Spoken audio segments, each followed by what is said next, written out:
On a bright Tuesday morning in April, the county courthouse buzzed with its usual activity. People shuffled in and out of various courtrooms, some with hopeful expressions, others with worry etched on their faces. But nobody stood out quite like the woman in the designer pantsuit who strode through the main doors at 10:45 a.m., oversized sunglasses perched on her nose despite being indoors, phone pressed to her ear.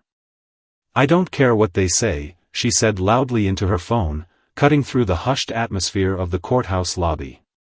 "Tell them I'll get there when I get there. I'm dealing with this stupid court thing first."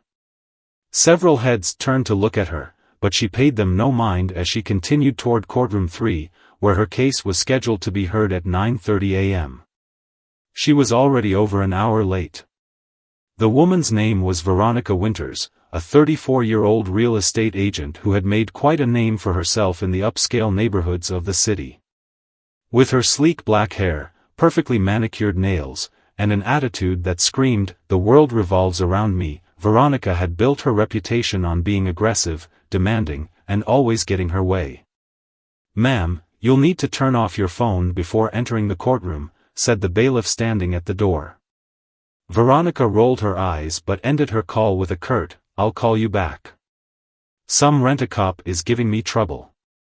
The bailiff's jaw tightened, but he said nothing as she dropped her phone into her purse and pushed past him into the courtroom.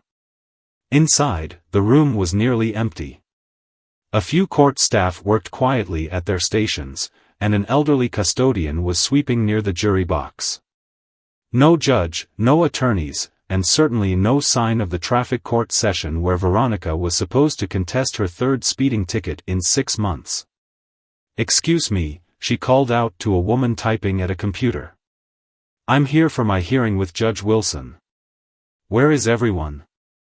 The court clerk looked up, her expression neutral but her eyes taking in Veronica's late arrival. Judge Wilson's 9:30 a.m. traffic court session ended at 10:30.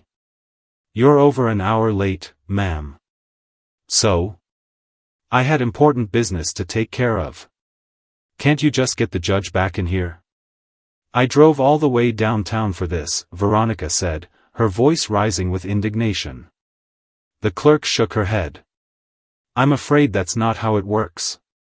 When you miss your court date, the judge typically enters a default judgment. In your case." She typed something into her computer and scanned the screen. "Yes, Judge Wilson has entered a guilty finding for your ticket and added a failure to appear charge." "That's ridiculous. I'm here now, aren't I?" Veronica slammed her hand on the desk, causing a young intern nearby to jump. "Get the judge. I know my rights." Judge Wilson is now presiding over a different case in courtroom 5. "You'll need to speak with the clerk of courts on the first floor about your options moving forward," the clerk replied calmly, clearly used to dealing with upset people. "Fine. Whatever," Veronica huffed, turning on her heel. She stormed out of the courtroom, brushing past a middle-aged man in a suit who was trying to enter. "Watch it," she snapped when their shoulders collided. The man looked at her with surprise, then stepped aside with a slight bow. "My apologies," he said quietly. Veronica didn't acknowledge him as she marched toward the elevator, already pulling out her phone to make another call. She didn't notice the man watching her go, nor did she see him shake his head slightly before entering the courtroom. Downstairs at the clerk's office, Veronica found herself at the end of a long line. She tapped her foot impatiently, checking her watch every few minutes and making no attempt to hide her irritation. "This is absolutely ridiculous," she muttered to no one in particular. "Some of us have real jobs to get back to." A woman in front of her, holding a sleeping toddler, glanced back with a look of disapproval but said nothing. After 20 minutes of waiting, Veronica finally reached the counter. "I need to speak to someone about my traffic case," she said without preamble. "Judge Wilson apparently made some decision without me being there, even though I'm clearly here now." The clerk, a tired-looking woman in her 50s, asked for her name and case number. "Veronica Winters." "I don't have the case number." "Can't you just look it up?" she snapped. The clerk did so without comment, then reviewed the information on her screen. Ms. Winters, it shows here that you were due in courtroom 3 at 9:30 this morning for a hearing on a speeding violation.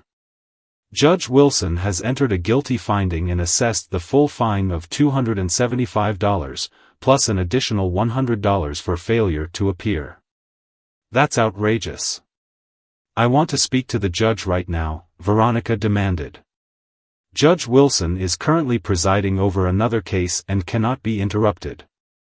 However, you do have the right to file an appeal or request a reconsideration hearing, the clerk explained, sliding a form across the counter. Veronica snatched up the form. And how long will this take? Because I don't have all day to sit around in this building. If you fill out the form today, a hearing date will be set within the next 2 weeks. 2 weeks?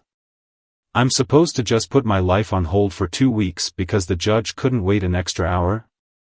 Veronica's voice had risen to the point where people throughout the waiting area were staring.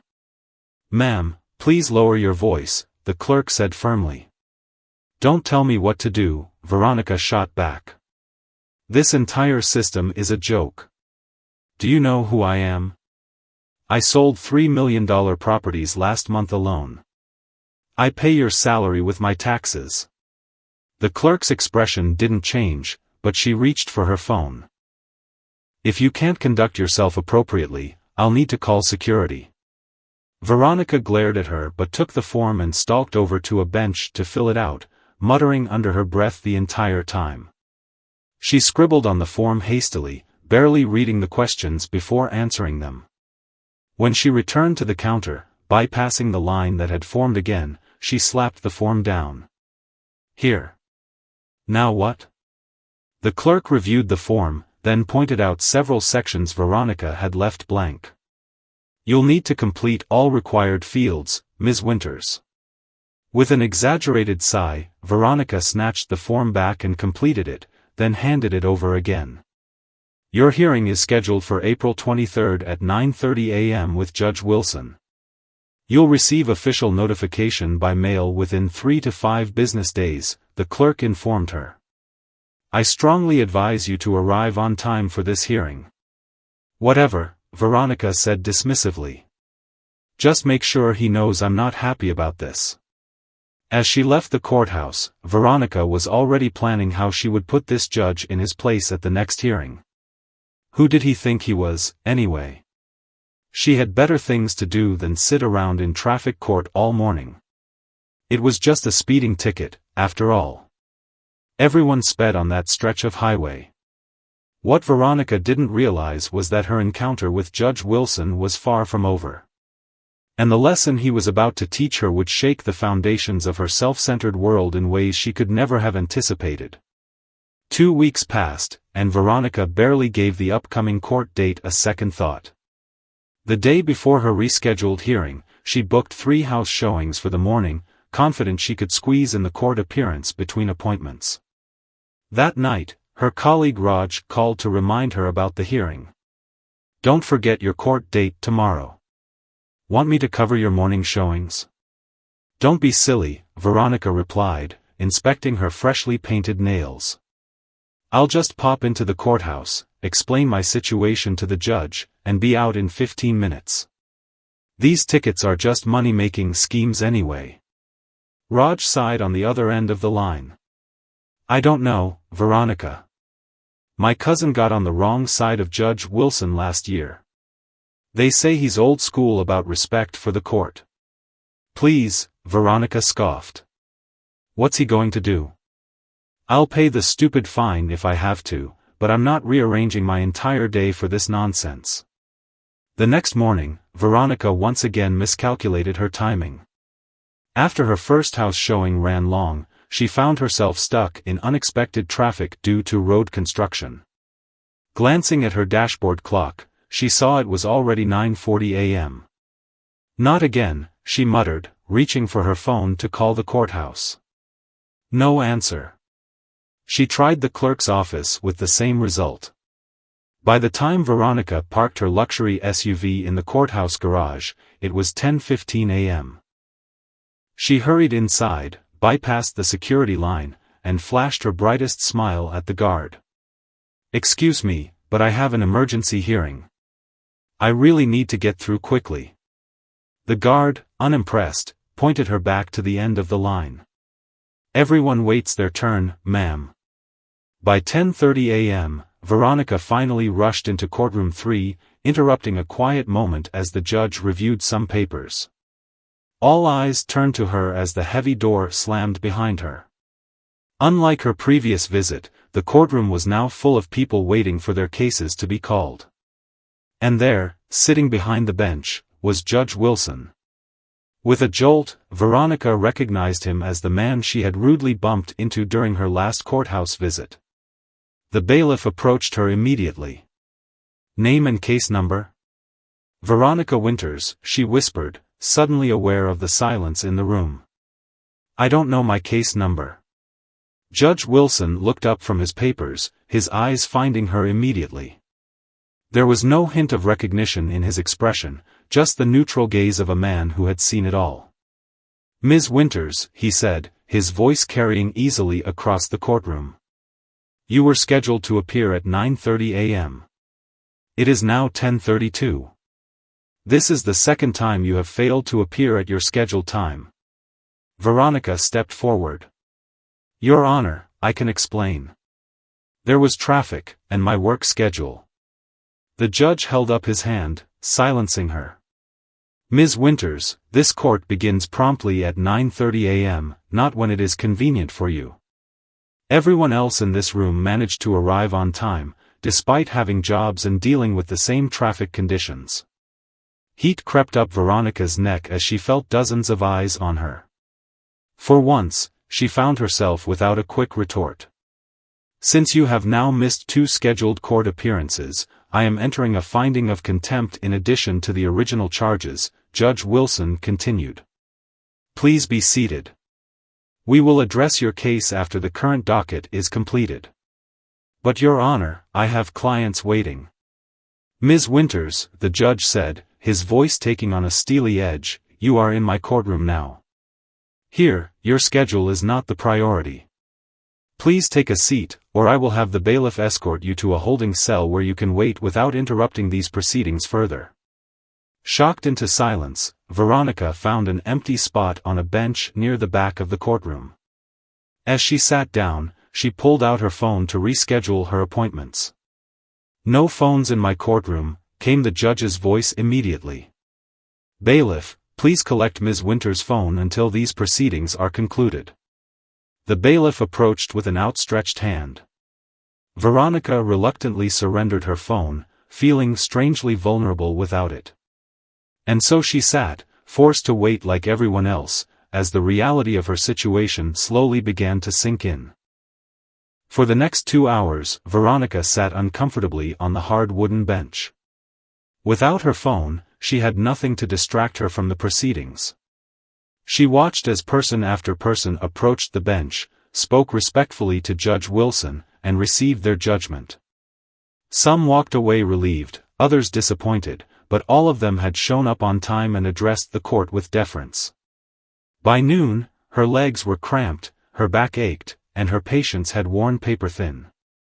The courtroom had mostly emptied, with only a handful of cases left before hers. Veronica's stomach growled loudly enough for the elderly woman sitting nearby to glance over with a sympathetic smile. "All rise," the bailiff called as Judge Wilson returned from a brief recess. When everyone was seated again, the judge looked directly at Veronica. "Ms. Winters, please approach the bench." Finally, she thought, standing quickly and smoothing her wrinkled skirt. She walked to the front of the courtroom with as much dignity as she could muster after hours of waiting. "Ms. Winters, you are charged with exceeding the speed limit by 20 miles per hour in a school zone, your third such violation in 6 months. You are also charged with failure to appear at your original court date, and now contempt of court for your tardiness today. How do you plead?" "Your Honor, if I could explain." "That wasn't the question, Ms. Winters. How do you plead to these charges?" Veronica swallowed hard. "Not guilty to the speeding." I was barely over the limit. As for being late, I've already apologized for that. Judge Wilson's expression remained impassive as he reviewed her file. I see no record of an apology in these proceedings, Ms. Winters. What I do see is a pattern of disregard for the law and for this court's time. With all due respect, Your Honor, I'm a very busy professional. I sell million-dollar properties. Sometimes my schedule gets complicated. A subtle change came over Judge Wilson's face, not quite a frown, but a hardening around the eyes. Ms. Winters, do you believe your time is more valuable than that of others in this courtroom? No, but the school zone where you were caught speeding is near Roosevelt Elementary. Are the children there less deserving of safety because you have appointments to keep? Veronica felt her face flush. Of course not, And the people waiting behind you today, some of whom took unpaid time off work to be here promptly at 9:30, is their time less valuable than yours?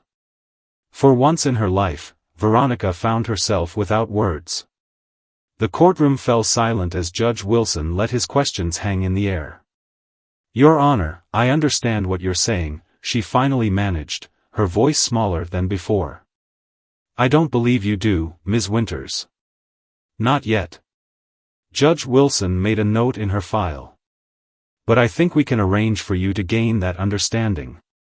Something in his tone made Veronica's stomach tighten with dread.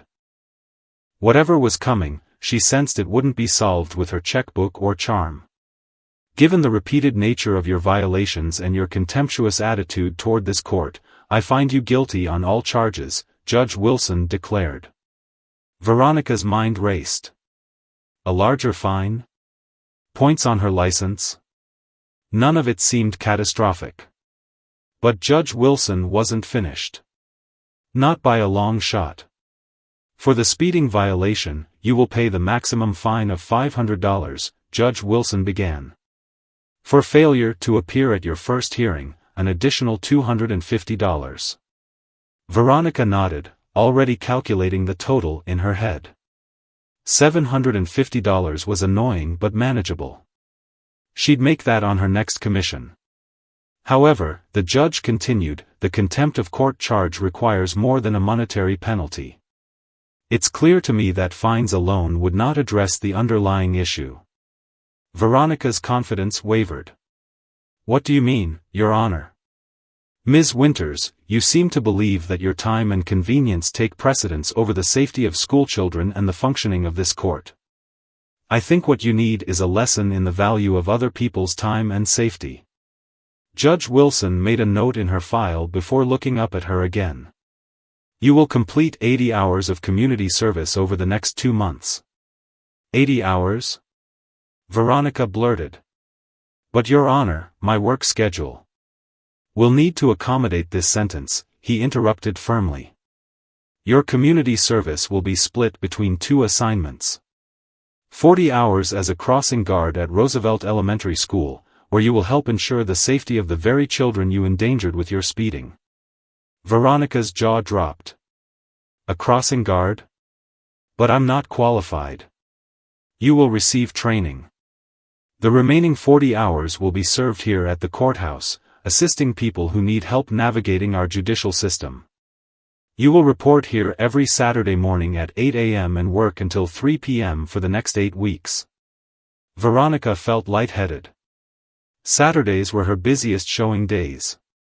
8 weekends lost, not to mention the weekday mornings at the school.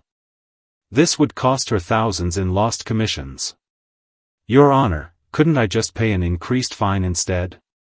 Perhaps donate to the school? Judge Wilson's expression remained unmoved. This is not negotiable, Ms. Winters. This sentence is designed specifically to address your behavior, not your bank account. He leaned forward slightly. You will report to Mrs. Garcia at Roosevelt Elementary tomorrow morning at 7:15 a.m. for your training as a crossing guard. The school has morning and afternoon shifts. You will work both shifts twice weekly for the next 5 weeks. The judge handed a document to the clerk, who passed it to Veronica. This is your community service schedule. Failure to complete any portion of this sentence will result in a contempt charge and potential jail time. Do you understand? Veronica looked down at the paper, still struggling to process what was happening. Yes, Your Honor, she managed to say. One more thing, Ms. Winters. You will submit a weekly reflection, no less than 500 words, describing what you have observed and learned during your service. These reflections will be reviewed by me personally. Veronica nodded numbly. Essays? Like she was back in school? Your driver's license will also be restricted for the duration of your community service. You may drive only to work assignments, community service locations, and your residence. Any deviation will result in immediate suspension of your license. As the reality of her situation sank in, Veronica realized this punishment would affect every aspect of her carefully constructed life. For the first time since entering the courthouse, she felt something unexpected, genuine anxiety. Court is adjourned, Judge Wilson announced, bringing down his gavel with a sharp crack that seemed to echo Veronica's breaking confidence. The next morning arrived with cruel swiftness.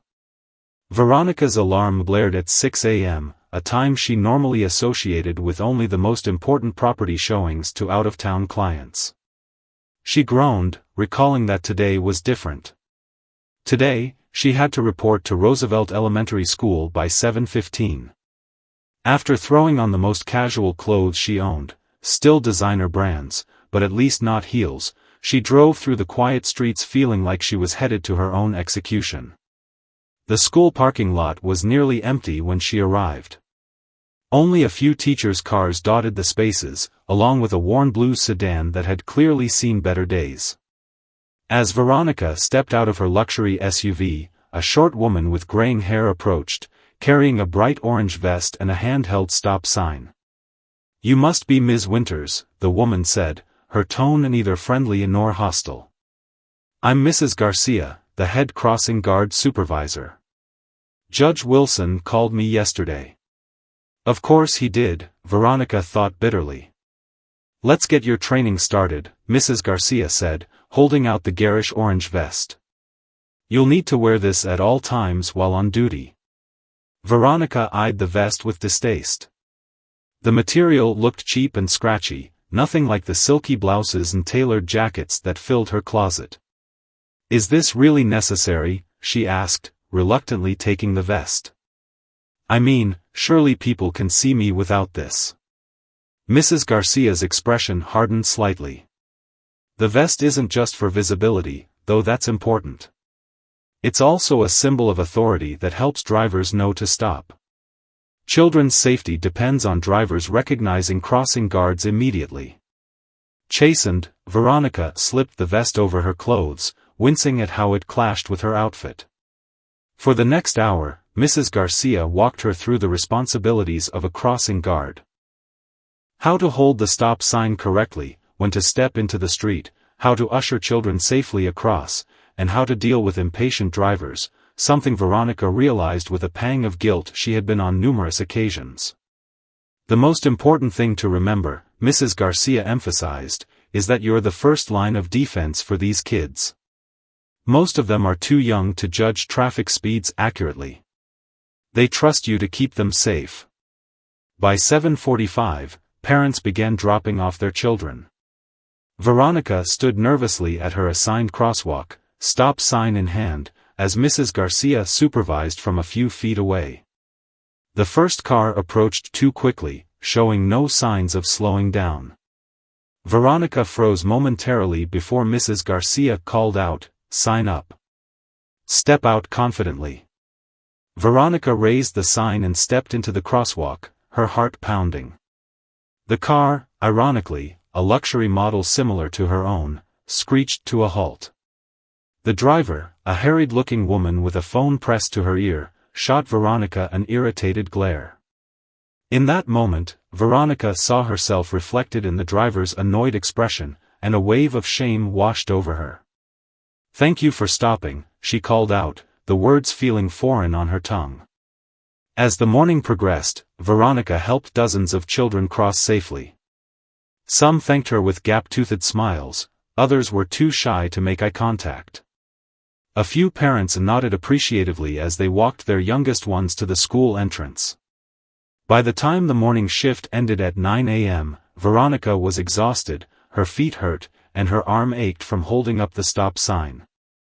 But somewhere beneath her discomfort lurked an unexpected feeling, one she couldn't quite name but which felt strangely like satisfaction. That evening, Veronica sat at her kitchen island, staring at her laptop screen. She needed to write her first reflection for Judge Wilson, but the words wouldn't come. How could she possibly fill 500 words about standing at a crosswalk for a few hours? After 3 false starts, she began typing honestly. Today I learned that being a crossing guard is harder than it looks. My feet hurt, my back aches, and my arm feels like it might fall off from holding that sign. But I also learned something unexpected. When a little girl with pigtails thanked me for helping her cross safely, I felt useful in a way that selling million-dollar houses never made me feel. She continued writing, surprised by how easily the words flowed once she stopped trying to impress the judge. By the time she finished, she had written well over the required 500 words. Saturday arrived, bringing Veronica to the courthouse at 8 a.m. sharp. She'd learned her lesson about punctuality. The court clerk, who remembered her from her previous visits, seemed surprised by her promptness. "You'll be working at the information desk today," the clerk explained, leading her to a small booth in the main lobby. "Many people who come here are confused, anxious, or don't speak English well. Your job is to help them find the right courtroom or office, explain basic procedures, and provide the correct forms."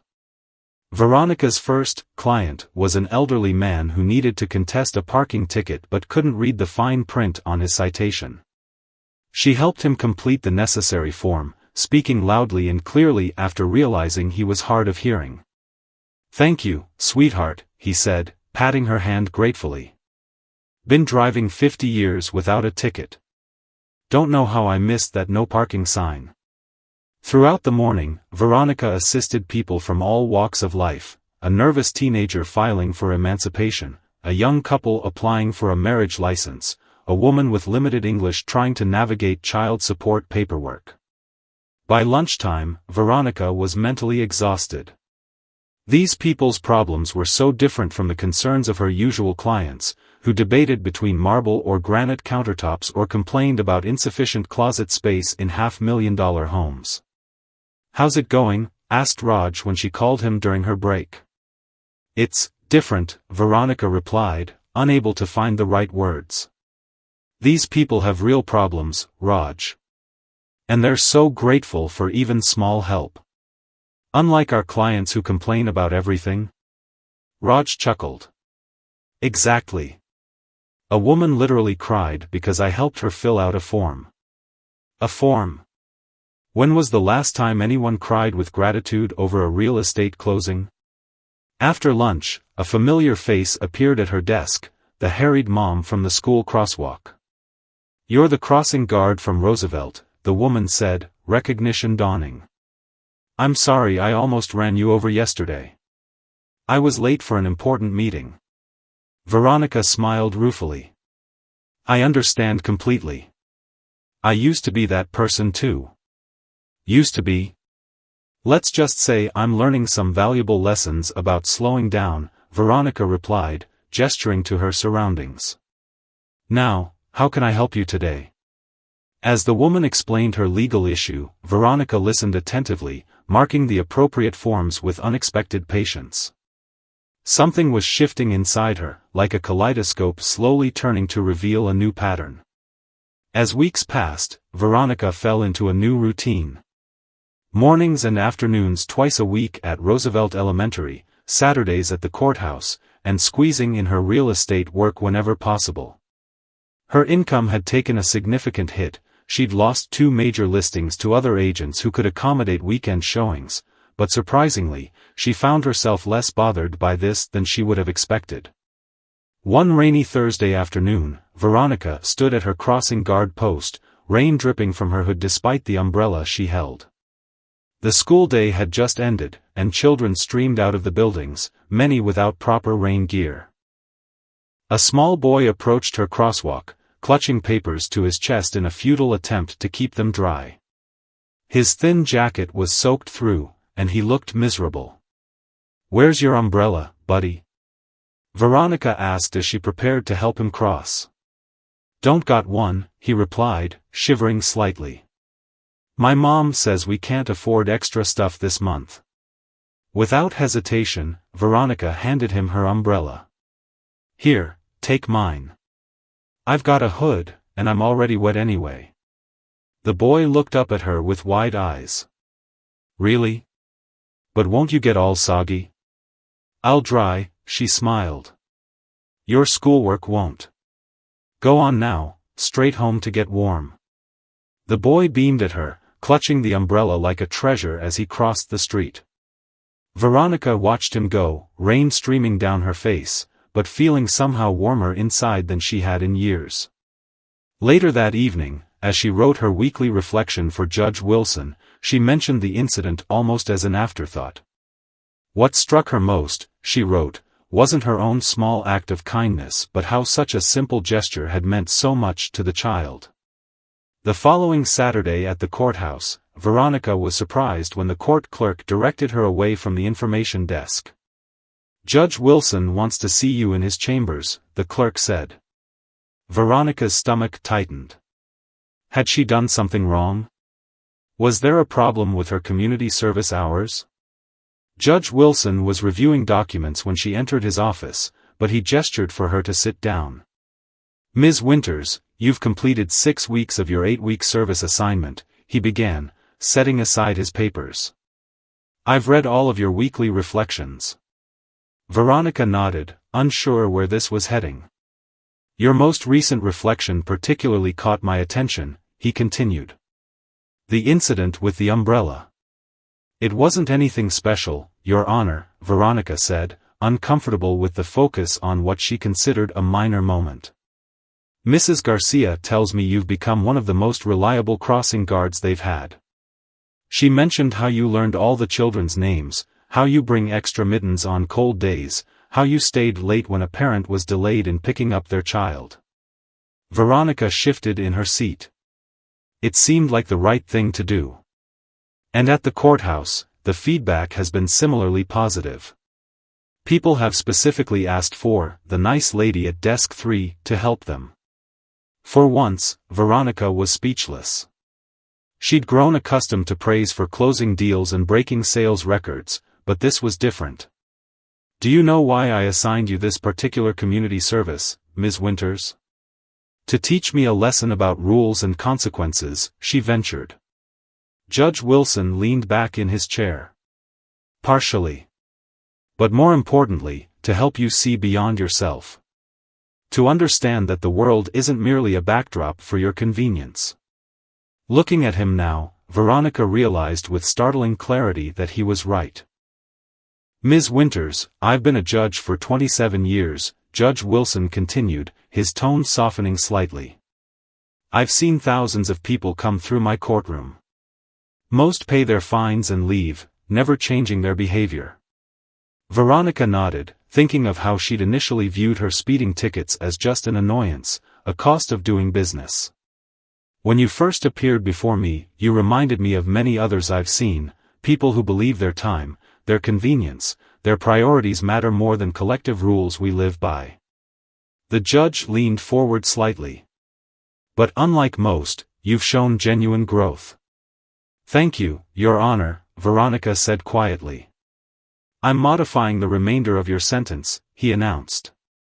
"Your final 2 weeks of community service will be served entirely at Roosevelt Elementary. The principal tells me they're organizing a safety awareness program, and they could use someone with your newfound expertise." Veronica felt an unexpected surge of excitement at the prospect. "I'd be happy to help with that." As she stood to leave, Judge Wilson added, "One more thing, Ms. Winters. The reflection essays will continue, but instead of submitting them to me, I'd like you to read them to the students as part of their safety education." The thought of sharing her personal journey with a classroom full of children made Veronica nervous, but she agreed. As she left the judge's chambers, she realized how much had changed in just 6 weeks. The courthouse, once a place she dreaded and resented, now felt almost familiar, even comfortable. The following Monday, Veronica arrived at Roosevelt Elementary earlier than required, carrying a box of child-sized reflective safety vests she'd purchased with her own money. Mrs. Garcia spotted her in the parking lot and hurried over to help. "You didn't have to do this," the older woman said, peering into the box. "I wanted to," Veronica replied simply. "Every child should be visible to drivers." Mrs. Garcia studied her for a moment. "You know, when Judge Wilson first called about you, I was skeptical. We've had community service people before who just watch the clock and do the minimum." Veronica winced, recognizing that would have been her approach just weeks ago. "But you surprised me," Mrs. Garcia continued. "You actually care about these kids." "I do," Veronica admitted, surprising herself with the depth of feeling behind those simple words. Later that week, Veronica stood before a class of 3rd graders, her stomach fluttering with nerves as she prepared to read her reflection essay. The children sat cross-legged on a colorful carpet, looking up at her with curious eyes. "My name is Ms. Winters," she began, "and I'm going to tell you a story about how I learned an important lesson. Not too long ago, I was a person who was always in a hurry. I thought my job and my appointments were so important that I didn't need to follow the same rules as everyone else." A little girl in the front row frowned. "That's not fair." "You're right," Veronica agreed. "It wasn't fair at all. And then one day, I met someone who helped me understand that." "Was it a superhero?" a boy asked excitedly. Veronica smiled, thinking of Judge Wilson's stern face. "Not exactly. But he did wear a special robe, and he had the power to make people see the truth." On the final day of her community service, Veronica arrived at Roosevelt Elementary with mixed emotions. Over the past 8 weeks, this place had transformed from a punishment into something she genuinely looked forward to. The children greeted her by name as she took her position at the crosswalk, several running up to give her quick hugs before joining their classmates. Principal Lawson approached her during the midday break. "Ms. Winters, we've been so impressed with your work on our safety program. The children really connect with your story." "Thank you," Veronica replied. "I've learned as much from them as they have from me. That's why I wanted to speak with you," the principal continued. "We have a permanent crossing guard position opening next month. It's just part-time, mornings and afternoons, but we'd love for you to consider it." Veronica blinked in surprise. "But I'm a real estate agent." "You can't be both?" Principal Lawson asked with a smile. That evening, as Veronica drove to the courthouse for her final meeting with Judge Wilson, she found herself seriously considering the offer. Her real estate business had suffered during these 2 months, but somehow, it didn't seem as important anymore. Judge Wilson was waiting in his chambers when she arrived. "Ms. Winters," he greeted her. "Please, have a seat." He reviewed her file one last time. "You've completed all requirements of your sentence. Your record will show that you've satisfied the court's judgment." "Thank you, Your Honor. I hope the experience has been valuable," he said, looking at her expectantly. Veronica nodded. "More than I could have imagined. I came in thinking this was about traffic laws, but it was really about something much bigger." "And what was that?" he asked, though his small smile suggested he already knew. "That we're all connected," she said simply. "That my rush to get somewhere impacted children's safety. That my tardiness disrespected not just the court but everyone waiting their turn. That rules exist not to inconvenience us but to make sure we all get our fair share of consideration." Judge Wilson nodded approvingly. "That is precisely the lesson I hoped you would learn." As she stood to leave, Veronica hesitated. "Your Honor, may I ask you something?" That first day, when I bumped into you outside the courtroom and was rude to you, you could have said something then. Would you have listened? He asked. Veronica laughed softly. No, probably not. 2 months later, Veronica's sleek luxury SUV pulled into Roosevelt Elementary's parking lot at 7 a.m. sharp. She changed from her business pumps into comfortable shoes and slipped on her crossing guard vest, a custom one the children had decorated for her with colorful handprints on her last day of community service. At 7:30, she took her position at the crosswalk, stop sign in hand. By 8 o'clock, she'd helped dozens of children safely across the street, greeting each by name and reminding them about safety. By 9 o'clock, she was back in her car, changing into her business attire for a 10 a.m. house showing. Her calendar was still full of appointments, but they now worked around her crossing guard schedule, not the other way around. As she drove away from the school, she caught sight of herself in the rearview mirror. The woman looking back at her was still Veronica Winters, successful real estate agent. But now she was also Veronica Winters, crossing guard, mentor, and someone who had learned that no one is too important for the rules, a lesson she continued to share with everyone she met.